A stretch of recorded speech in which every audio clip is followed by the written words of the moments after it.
Hello dear 11th standard students. So நீங்கள்லாம் சக்ஸஸ்ஃபுல்லாக ஒரு மைல்கல்லை தாண்டி, அதாவது 10th ஸ்டாண்டர்ட் பப்ளிக் எக்ஸாமை சக்ஸஸ்ஃபுல்லாக தாண்டி இப்போ அடுத்த ஒரு முக்கியமான ஒரு கட்டத்தில் நீங்கள்லாம் எல்லாருமே ஒரு ஸ்டெப் எடுத்து உள்ளே வச்சுருக்கீங்க. அதான் உங்கள் ஹையர் செகண்டரி +1 அண்டு +2 எக்ஸாம்ஸ். இப்போ இந்த 11th நீங்கள் 10th-லேருந்து 11th ஸ்டாண்டர்ட் வந்திருக்கீங்க இல்லையா? ஸோ உங்களுக்கு கிளாஸஸ் எல்லாம் ஸ்டார்ட் பண்ணியிருப்பாங்க. ஸ்கூலில் வந்து சப்ஜெக்ட்ஸ் பற்றின இன்ட்ரோடக்ஷன்ஸ்லாம் கொடுத்துருப்பாங்க. இப்போ என்னென்னா 10th ஸ்டாண்டர்டில் வந்து நீங்கள் எல்லாருமே ஓவராலாக காமனாக வந்து ஒரு 5 சப்ஜெக்ட்ஸ் படிச்சிருப்பீங்க. தமிழ், இங்கிலீஷ், மேத்ஸு, அப்புறம் சயின்ஸு, சோசியல். இதில் சயின்ஸில் உங்களுக்கு 3 சப்ஜெக்ட்ஸ் உள்ளே இருந்திருக்கும். பட் ஒரே சப்ஜெக்டாக தான் படிச்சிருப்பீங்க, ஃபிசிக்ஸு, கெமிஸ்ட்ரி, பயாலஜின்னு சொல்லிட்டு. என்னென்னா இப்போ நீங்கள் +1 வரும்போது இதில் வந்து உங்களுக்கு குரூப்ஸ் அப்படின்னு சொல்லிட்டு ஒரு கான்செப்ட் இருக்கும். 11th உங்களுக்கு first group, second group, third group, fourth group, இந்த மாதிரி உங்களுக்கு டிஃப்ரெண்ட் குரூப்ஸ் வந்து இருக்கும். இப்போ என்னன்னா உங்களுக்கு இந்த ஒவ்வொரு குரூப்லையும் இருக்கக்கூடிய சப்ஜெக்ட்ஸ் என்ன அப்படின்றது உங்களுக்கு தெரிஞ்சிருக்கும். இப்போ இந்த சப்ஜெக்ட்ஸ்க்கான கொஷின் பேட்டர்ன் என்ன, பப்ளிக் எக்ஸாமுக்கு உங்களுக்கு கொஷின் பேட்டர்ன் என்னவா இருக்கும், இந்த கொஷின் பேட்டர்னை வச்சு தான் நம்ம ப்ரிப்பரேஷனே பண்ண போகிறோம். சரியா? 1 மார்க் எத்தனை வரும், 2 மார்க் எத்தனை வரும், இந்த மாதிரியான கான்செப்ட்ஸ்லாம் தெரிஞ்சாதான் இந்த கொஷின் பேட்டர்னை வச்சு தான் டீச்சர்ஸ் எல்லாமே என்ன பண்ணுவாங்க, உங்களை ப்ரிப்பேர் பண்ண ஸ்டார்ட் பண்ணுவாங்க. சென்டம் எடுக்கக்கூடிய ஸ்டூடெண்ட்ஸ்க்கு அந்த எந்த மாதிரிலாம் கொண்டுட்டு போகணும், ஆவரேஜாக படிக்கக்கூடிய ஸ்டூடெண்ட்ஸ்க்கு என்னென்ன படிக்க வைக்கணும், அண்டு ஸ்லோ லேர்னர்ஸாக இருக்கக்கூடிய ஸ்டூடெண்ட்ஸை எப்படி நம்ம ப்ரிப்பேர் பண்ணால் பாஸ் பண்ண வைக்கலாம் அப்படின்னு சொல்லிட்டு இது மாதிரி கான்செப்ட்ஸ் எல்லாமே, இது எல்லாத்துக்குமே பேசிக் என்ன அப்படின்னா உங்களுக்கு இந்த கொஷின் பேட்டர்ன் தான். சரியா? சரி, ஓகே. இப்போ நீங்கள் first group student, maths group ஸ்டூடெண்ட்டாக இருந்தீங்கன்னா, பயோ மேத்ஸாக இருந்தாலும் சரி, இல்லை கம்ப்யூட்டர் மேத்ஸாக இருந்தாலும் சரி, உங்களுக்கு வந்து Tamil, English, physics, chemistry, maths காமனாக இருக்கும். கம்ப்யூட்டர் சயின்ஸ் ஸ்டூடெண்ட்ஸுக்கு கம்ப்யூட்டர் சயின்ஸ் இருக்கும், பயாலஜி ஸ்டூடெண்ட்ஸ்க்கு பயாலஜி இருக்கும். இதுவே நீங்கள் செகண்ட் குரூப் ஸ்டூடெண்ட்டாக இருந்தீங்கன்னா, பியூர் சயின்ஸ் ஸ்டூடெண்ட்டாக இருந்தீங்கன்னா, தமிழ், இங்கிலீஷ், ஃபிசிக்ஸ், கெமிஸ்ட்ரி காமனாக இருக்கும். இது போக பாட்னி, சுவாலஜி ஒரு சில பேர் எடுத்திருப்பீங்க, பயாலஜி, கம்ப்யூட்டர் சயின்ஸ் ஒரு சில பேர் எடுத்திருப்பீங்க. இந்த மாதிரி கோர்ஸ்லாம் இருக்கும் செகண்ட் குரூப்பில். தேர்ட் குரூப் வந்து உங்களுக்கு ஆர்ட்ஸ் குரூப். ஸோ இதில் வந்து Tamil, English, commerce, accountancy, economics, computer application இருக்கும். இந்த கம்ப்யூட்டர் அப்ளிகேஷனுக்கு பதிலாக உங்களுக்கு business maths and statistics, business maths அந்த சப்ஜெக்ட் வந்து உங்களுக்கு கொடுத்துருப்பாங்க. இதே போல் ஃபோர்த் குரூப் அப்படின்றது வொகேஷனல் குரூப். இது மாதிரி கான்செப்ட்ஸ் எல்லாம் இருக்குது. இப்போ இதில் வந்து உங்களுக்கு என்ன உங்களுக்கு வந்து கொஷின் பேட்டர்ன் இருக்கும் அப்படின்றத இந்த வீடியோவில் சொல்கிறேன். ஸோ தயவு செஞ்சு ஸ்கிப் பண்ணாமல் கடைசி வரைக்கும் பாருங்கள். ஓகேவா? ஃபர்ஸ்ட் நமக்கு தமிழ். இந்த தமிழ் பொறுத்த வரைக்கும் இந்த வருஷம் உங்களுக்கு புக்கு வந்து மாற்றிருக்காங்க. அதாவது சிலபஸை குறைச்சிருக்காங்க. இதுக்கு முன்னால் 11th எடுத்து ஃபர்ஸ்ட் புக்கு இந்த சிலபஸ் போடும்போது பார்த்தீங்கன்னா 9 இயல் வச்சு போட்டாங்க. 11th மொத்தம் 9 யூனிட் இருந்துச்சு. அதுக்கு அடுத்த வருஷமே ஒரு யூனிட்டை குறைச்சி 8 யூனிட்டாக மாற்றினாங்க, 8 இயலாக மாற்றினாங்க. இப்போ இந்த வருஷம் 2025-26 அந்த 8 இயலையும் குறைச்சி 6 இயலாக மாற்றிருக்காங்க. இங்கிலீஷ் மாதிரி, இங்கிலீஷில் வந்து நமக்கு 6 யூனிட்ஸ் இருக்குது இல்லையா? ஸோ அதே போல் தமிழ்லையும் உங்களுக்கு 6 இயல் மட்டும்தான். சரியா? இந்த 6 இயலாக இந்த வருஷம் உங்களுக்கு தமிழை வந்து குறைச்சிருக்கிறதுனால, சிலபஸ் சேஞ்ச் பண்ணியிருக்கிறதுனால கொஷின் பேட்டர்ன் இந்த வருஷம் மாறும் அப்படின்ற மாதிரி ஒரு நியூஸ் இருக்குது. இதுக்கு முன்னால் பார்த்தீங்கன்னா ப்ரீவியஸ் இயரில் ஒரு 14 1 மார்க்ஸ் இருக்கும். அதுக்கப்புறம் 2 மார்க்ஸ் ஒரு 3 செக்ஷனாக இருக்கும். அதுக்கப்புறம் உங்களுக்கு 4 மார்க்ஸ் இருக்கும். லாஸ்ட்டாக வந்து 6 மார்க்ஸ் வந்து இருக்கும். இந்த மாதிரி தான் பேட்டர்ன் வந்து இருந்துச்சு போன வருஷம் வரைக்கும்.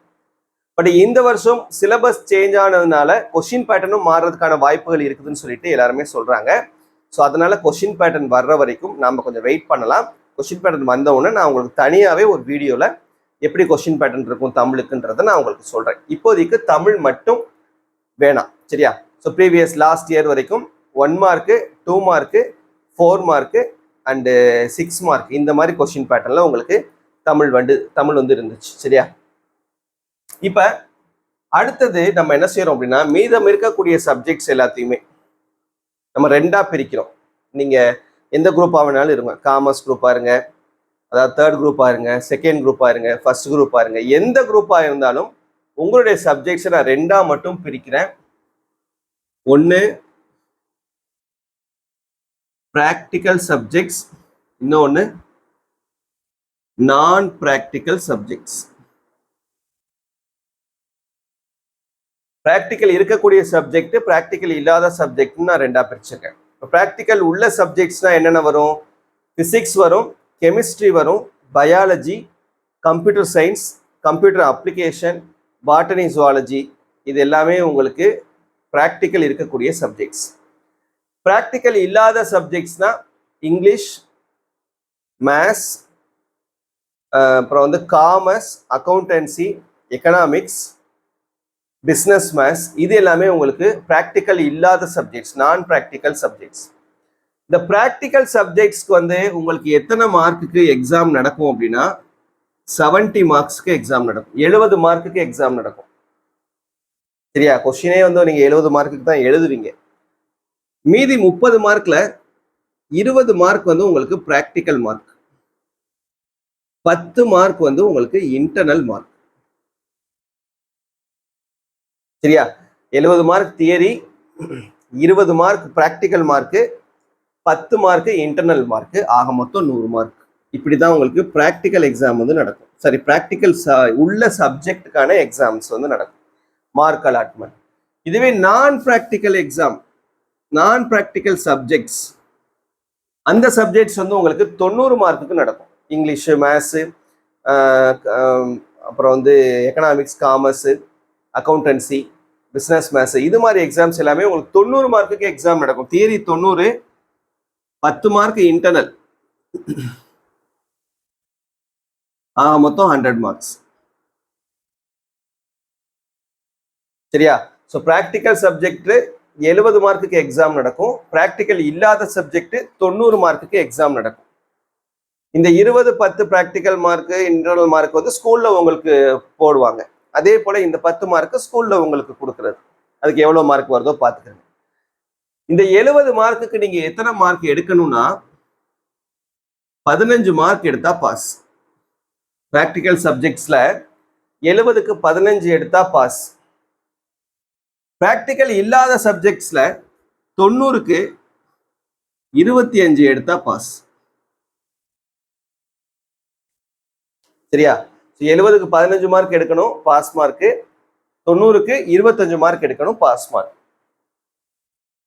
அதுக்கப்புறம் உங்களுக்கு இன்டர்னல் மார்க் இதெல்லாம் சேர்த்து உங்களுக்கு டோட்டலா 100க்கு எத்தனை மார்க் வருதோ அதான் உங்களுடைய மார்க். இப்படிதான் மார்க் அலாட்மெண்ட் வந்து பண்ணுவாங்க. இது எல்லா எக்ஸாம்ஸ்க்குமே, quarterly, half yearly, revision test, public exam, இது எல்லாத்துக்குமே இதே மெத்தட் தான் உங்களுக்கு ஃபாலோ பண்ணுவாங்க.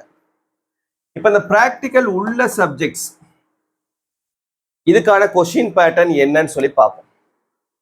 இந்த பிராக்டிக்கல் உள்ள சப்ஜெக்ட்ஸ்க்கு பார்ட் 1, 2, 3, 4, மொத்தம் 4 part. 1 mark, 2 mark, 3 mark, 5 mark. 1 mark எத்தனை இருக்கும்னா 15 into 1, 15 மார்க்ஸ் இருக்கும். 2 மார்க் 6 into 2, 12 மார்க்ஸ். 3 மார்க் அதே போல 6 into 3, 18 marks. 5 mark 5 into 5, 25 marks. ஆக மொத்தம் 70 மார்க்ஸ். இப்படிதான் உங்களுக்கு பிராக்டிக்கல் உள்ள சப்ஜெக்ட்டுக்கு கொஸ்டின் பேட்டர்ன் இருக்கும். 15 1 மார்க் இருக்கும், எல்லாமே சாய்ஸ் பேஸ்டு கொஸ்டின்ஸ், 4 ஆப்ஷன்ஸ் இருக்கும், கரெக்டான ஆன்சரை சூஸ் பண்ணி எழுதணும். செகண்ட் பார்ட்ல உங்களுக்கு 2 மார்க் கொஸ்டின்ஸ், மொத்தம் 9 கொஸ்டின்ஸ் இருக்கும். Out of 9. அதே போல இங்கேயும் 9 கொஸ்டின் இருக்கும், out of 9.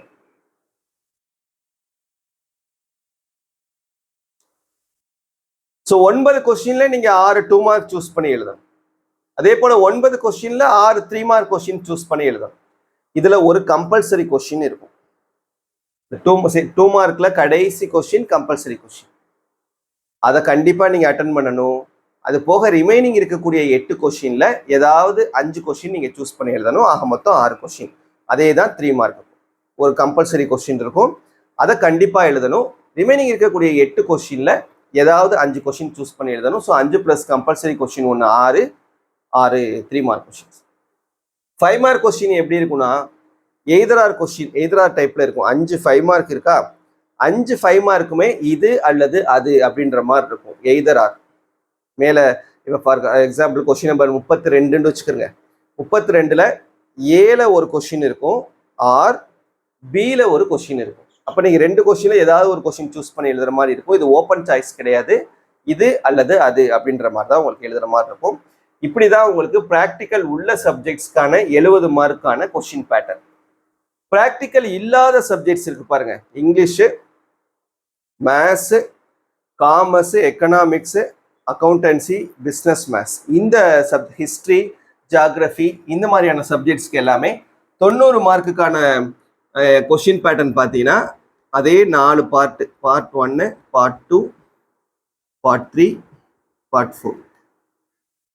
Part 1 1 mark question, மொத்தம் உங்களுக்கு 20 1 மார்க் கொஸ்டின்ஸ் இருக்கும். பார்ட் 2 வந்து 2 mark question, 7 2 mark question. Part 3 வந்து 3 மார்க் கொஸ்டின், 7 3 மார்க் கொஸ்டின்.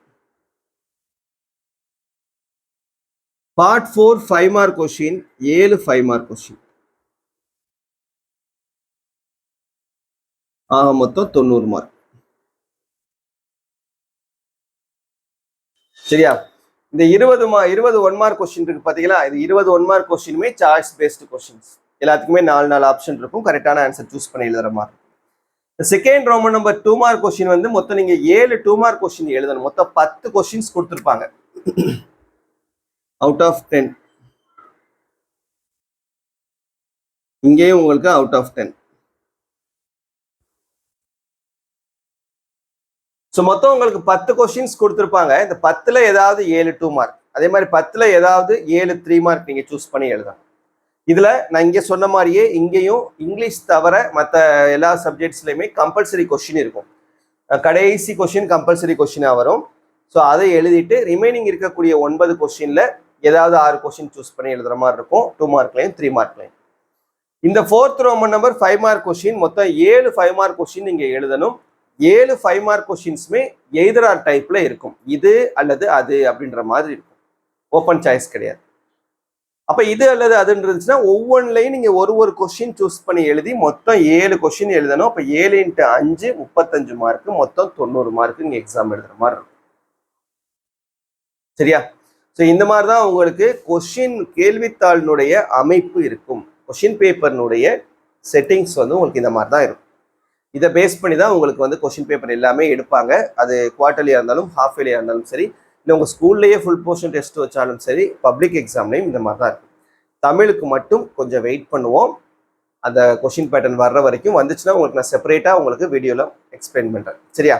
இதில் உங்களுக்கு ஏதாவது டவுட் இருந்தது அப்படின்னா மறக்காமல் கமெண்ட்